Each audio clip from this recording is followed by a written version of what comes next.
తాకట్లో ఉన్న మీ బంగారాన్ని విడిపించి ఆ రోజు ఆన్లైన్ రేటుకి కొంటాం. Sharma gold company.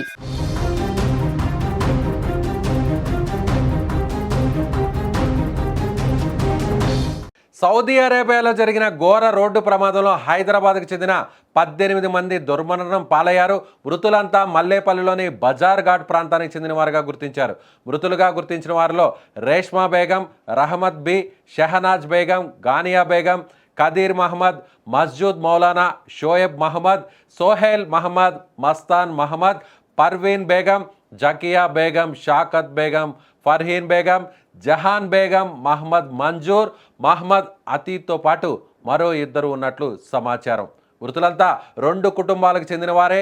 ఒకే కుటుంబానికి చెందిన 8 మంది, మరో కుటుంబానికి చెందిన 7 ఉన్నారు.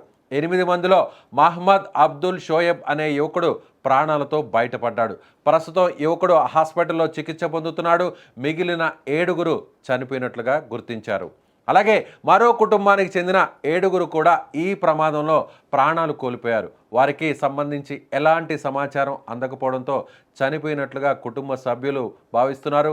ఘటన జరిగిన దగ్గర నుంచి ఆ 7 అందుబాటులో లేకుండా పోయారు. నవంబర్ 9న ట్రావెల్స్ నుంచి 20 మంది, ఫ్లై జోన్ నుంచి మరో 24 మంది మక్కాకు బయలుదేరి వెళ్లారు. మక్కాలో దర్శనం తర్వాత మదీనాకు 40 మంది బయలుదేరగా 4 మాత్రమే మక్కాలో ఉండిపోయారు. ఇక ఈ ప్రమాదంలో ఒకరు ప్రాణాలతో బయటపడగా మిగిలిన 39 మంది చనిపోయినట్లుగా కుటుంబ సభ్యులు భావిస్తున్నారు. యాత్ర విజయవంతంగా పూర్తి చేసుకొని తిరుగు ప్రయాణంలో మదీనాకు వెళ్తున్నటువంటి సమయంలోనే ఈ ప్రమాదం జరగడం తీవ్ర విషాదాన్ని నింపింది. మదీనాకు 25 కిలోమీటర్ల దూరంలో బస్సును డీజిల్ ట్యాంకర్ ఢీకొట్టడంతో ఈ ఘోరం చోటు చేసుకుంది. బస్సు డీజిల్ ట్యాంకర్ ఢీకొనడంతో ఈ భయంకరమైన ప్రమాదం జరిగింది. ముఖ్యంగా హైదరాబాద్కు సంబంధించినటువంటి 2 కుటుంబాలకు సంబంధించినటువంటి వ్యక్తులే చనిపోవడం నిజంగా బాధాకరం. హైదరాబాద్కు సంబంధించినటువంటి 2 కుటుంబాల్లో 8 మంది ఒకే కుటుంబానికి సంబంధించినటువంటి కొంతమంది, అలాగే మరో కుటుంబానికి సంబంధించినటువంటి 7 మంది. 8 మందిలో షోయబ్ అనేటువంటి వ్యక్తి ప్రాణాలతో బయటపడ్డాడు. మిగిలినటువంటి 7 మంది అక్కడ సజీవ దహనమయ్యారు. మిగిలినటువంటి మరో కుటుంబంలో కూడా 7 మంది కూడా ఆ మంటల్లో కాలి బూడిదయ్యారు. సో ముఖ్యంగా మహిళలు కూడా, పురుషులతో పాటు మహిళలు కూడా ఈ ప్రమాదంలో చనిపోయినట్టుగా తెలుస్తుంది. మీరు స్క్రీన్ మీద చూడొచ్చు. సో హైదరాబాద్ నుంచి మక్కాకు వెళ్ళి మక్కా సందర్శన పూర్తి చేసుకున్న తర్వాత అక్కడ తిరుగు ప్రయాణంలో మదీనాకు వెళ్తున్నటువంటి వారు ఈ విధంగా చనిపోయారు. మీరు అక్కడ స్క్రీన్ మీద ఆ డిఫర్డ్ విజువల్ చూడొచ్చు. ఏ విధంగా డీజిల్ ట్యాంకర్ని ఆ బస్సు ఢీ కొట్టిన తర్వాత వచ్చినటువంటి అగ్ని కీలకులు ఏ విధంగా ఆ రాత్రి సమయంలో ఆ విధంగా అక్కడ మంటలు ఎలా వ్యాప్తి చెందుతున్నాయో మీరు ఒక్కసారిగా స్క్రీన్ మీద చూడొచ్చు. అదేవిధంగా చనిపోయినటువంటి వారు, ముఖ్యంగా చనిపోయినటువంటి మహిళల ఫొటోస్ కూడా మీరు చూడవచ్చు. హైదరాబాద్కి సంబంధించినటువంటి 2 కుటుంబాలు ఈ ప్రమాదంలో చనిపోవడం, కుటుంబానికి సంబంధించినటువంటి మొత్తం అందరు వ్యక్తులు కూడా చనిపోవడం, అందులో కేవలం ఒక వ్యక్తి మాత్రమే ప్రాణాలతో బయటపడ్డాడు. సో ప్రాణాలతో బయటపడినటువంటి వ్యక్తి షోయబ్. మీరు స్క్రీన్ మీద చూడొచ్చు. ప్రమాదంలో స్వల్ప గాయాలతో బయటపడినటువంటి షోయబ్ ఒకే కుటుంబానికి సంబంధించినటువంటి 8 మంది వెళితే అందులో షోయబ్ ఒక్కడే ప్రాణాలతో బయటపడ్డాడు. మిగిలినటువంటి 7 మంది కూడా చనిపోయారు. వీళ్ళంతా హైదరాబాద్కి సంబంధించినటువంటి మల్లేపల్లికి సంబంధించినటువంటి వ్యక్తులు. సో నిజంగా వీరందరూ కూడా ఈ నెల 9వ తారీఖున ఎంతో సంతోషంగా వెళ్ళారు.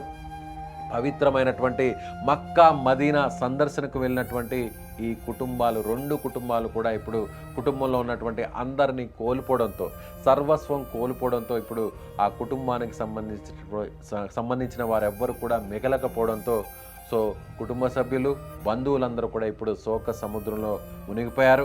ఓ కుటుంబానికి సంబంధించినటువంటి సమాచారం ఇప్పటి వరకు కూడా రాకపోవడంతో ఆ కుటుంబంలో ఉన్న 7 మంది కూడా చనిపోయి ఉంటారని సో ఇక్కడ ఉన్నటువంటి హైదరాబాద్లో ఉన్నటువంటి తోటి బంధువులు, సహచరులు, మిత్రులందరూ కూడా భావిస్తున్నారు.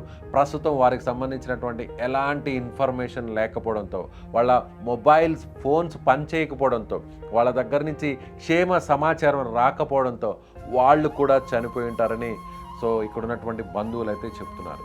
సో ప్రస్తుతం బస్సులో ఉన్నటువంటి 38 మంది, సో 40 మందికి పైగా ప్రయాణిస్తున్నారు. అందులో బస్సు డ్రైవర్ షోయబ్ అనేటువంటి హైదరాబాద్కి సంబంధించినటువంటి వ్యక్తి, వీరిద్దరు మాత్రమే ప్రాణాలతో బయటపడినట్టుగా తెలుస్తోంది.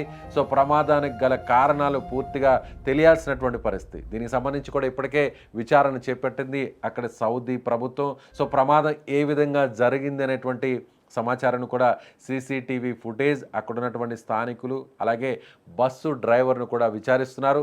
ముఖ్యంగా ఇలాంటి ఘటన, సో బస్సు ప్రమాదం జరగడం, ఆ బస్సు నేరుగా డీజిల్ ట్యాంకర్ని ఎలా ఢీకొట్టింది, ముందు నుంచి వెళ్తున్నటువంటి బస్సుని ట్యాంకర్ వెనక నుంచి వచ్చి ఢీకొట్టిందా, లేదంటే ముందు వైపుగా వెళ్తున్నటువంటి డీజిల్ ట్యాంకర్ను వెనక వైపు నుంచి వస్తున్నటువంటి బస్సు ఢీకొట్టినట్టుగా ప్రస్తుతానికైతే మాత్రం సమాచారం అవుతుంది. స్క్రీన్ మీద మీరు ఆ డిఫర్డ్ విజువల్ను కూడా మీరు ఒకసారి చూడొచ్చు. ఒక్కసారిగా ఆ ట్యాంకర్ బోల్తా పడినటువంటి దృశ్యాలు మీకు అక్కడ కనిపిస్తున్నాయి.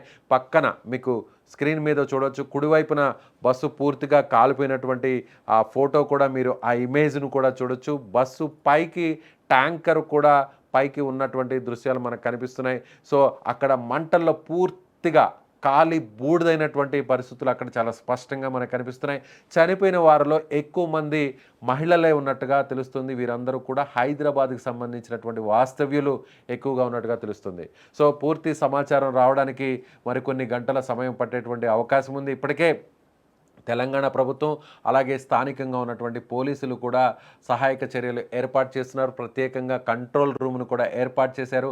హైదరాబాద్కు సంబంధించినటువంటి వారి సమాచారాన్ని కూడా పూర్తి స్థాయిలో రాబట్టేటువంటి ప్రయత్నం చేస్తున్నారు. సో ఇక్కడున్నటువంటి తెలంగాణ ప్రభుత్వం మన భారతదేశానికి సంబంధించినటువంటి విదేశాంగ శాఖతో కూడా అక్కడ ఉన్నటువంటి సౌదీ ప్రభుత్వానికి సంబంధించినటువంటి అధికారులతో కూడా మాట్లాడుతున్నారు. సో అక్కడ ప్రస్తుతం అక్కడ ఉన్నటువంటి మృతదేహాలను, సో అక్కడ ఉన్నటువంటి వారికి సంబంధించినటువంటి సహాయక చర్యలను చేపట్టడానికి మృతదేహాలను తిరిగి పోస్ట్ మార్టం పూర్తి చేసిన తరువాత సో ఇక్కడికి ఇండియాకు తీసుకొచ్చేటువంటి ప్రయత్నం కూడా చేస్తున్నారు. అదేవిధంగా ముఖ్యంగా పూర్తిగా కాలిపోయినటువంటి మృతదేహాలను గుర్తించడం కూడా చాలా కష్టతరంగా మారిందనేది అక్కడ ఉన్నటువంటి సమాచారం, అక్కడ అధికారులు చెప్తున్నటువంటి సమాచారం. చనిపోయినటువంటి వారందరినీ కూడా గుర్తించడానికి డిఎన్ఏ పరీక్షలు చేయాలి. సో వీరిని డిఎన్ఏ పరీక్షల్ని ఎలా చేయాలనేది, అంటే ఇక్కడ ఉన్నటువంటి హైదరాబాద్లో ఉన్నటువంటి వారి మిగిలినటువంటి కుటుంబ సభ్యుల నుంచి ఆ సమాచారాన్ని, ఆ పరీక్షలను నిర్వహించి ఆ డేటాను కలెక్ట్ చేస్తారా ఏంటి అనేది కూడా మరికొన్ని గంటల్లో కూడా ఒక స్పష్టత వచ్చేటువంటి అవకాశం ఉంది. ఒకవేళ పూర్తిగా మంటల్లో పూర్తిగా కాలిపోయి ఉంటే, సో ఆ మృతదేహాల్ని గుర్తుపట్టలేని విధంగా ఉంటే మాత్రం ఖచ్చితంగా ఇక్కడి నుంచి ఆ కుటుంబ సభ్యులను, వాళ్ళ బంధువులను అక్కడికి దగ్గరగా ఉన్నటువంటి రక్త సంబంధికులను అక్కడికి పంపించి వారి ద్వారా డిఎన్ఏ టెస్టులను చేసేటువంటి అవకాశం ఉంది. లేదంటే ఇక్కడి నుంచి కొన్ని నమూనాలను సేకరించి సౌదీకి పంపించేటువంటి పరిస్థితులు ఉంటాయి. సో ఇదంతా పూర్తవడానికి కొన్ని రోజుల సమయం పట్టేటువంటి అవకాశం ఉంది. ఆ తర్వాతే అక్కడ ఉన్నటువంటి వారి సంబంధించిన మృతదేహాలను ఇండియాకు, ఆ తర్వాత హైదరాబాద్కు తీసుకొచ్చేటువంటి అవకాశం ఉంది. లేదంటే అక్కడే ఖననం చేస్తారనేది కూడా ఒక క్లారిటీ రావట్లేదు. సో ప్రస్తుతానికైతే మాత్రం ప్రమాదానికి సంబంధించినటువంటి కొంత సమాచారాన్ని మాత్రమే అక్కడ ఉన్నటువంటి అధికారులు వివరించారు. చనిపోయినటువంటి వారి పేర్లను, వారికి సంబంధించినటువంటి వివరాలను కూడా తెలియజేశారు. ఇందులో మన హైదరాబాద్కి సంబంధించినటువంటి ఒక కుటుంబంలోని షోయబ్ అనేటువంటి ఒక వ్యక్తి మాత్రమే ప్రాణాలతో బయటపడ్డాడు. సో ఆ వ్యక్తి ఇచ్చేటువంటి సమాచారం మేరకు మిగిలినటువంటి తదుపరి కార్యక్రమాన్ని కూడా అధికారులు పూర్తి చేసేటువంటి అవకాశం ఉంది. ఇటీవల వరుసగా జరుగుతున్నటువంటి ప్రమాదాలు తెలుగు రాష్ట్రాల్లో, అటు కర్నూలు ప్రమాదం, ఆ తర్వాత తెలంగాణ పరిధిలో ఉన్నటువంటి చేవెళ్లలో జరిగినటువంటి ప్రమాదం, ఆ తర్వాత మహారాష్ట్రలో జరిగినటువంటి ప్రమాదం, ఇలా వరుస ప్రమాదాలు చాలామంది అందులో ప్రయాణిస్తున్నటువంటి ప్రయాణికులను బలిగొంటున్నటువంటి పరిస్థితులు మనం చూసాం. సో మీరేమనుకుంటున్నారు? ఎంతో సంతోషంగా పవిత్రంగా వెళ్ళి అక్కడ మక్కా సందర్శనను పూర్తి చేసుకొని మదీనాకు వెళ్ళి తిరుగు ప్రయాణం కావాల్సినటువంటి వీరందరూ కూడా, ఈ రెండు కుటుంబాలు కూడా ఇలా అగ్ని కీలకల్లో, ఇలా మంటల్లో చిక్కుకొని ప్రాణాలు పోగొట్టుకోవడం నిజంగా బాధాకరం. సో మీరేమనుకుంటున్నారో మీ అభిప్రాయాన్ని ఖచ్చితంగా కామెంట్ రూపంలో తెలియచేయండి.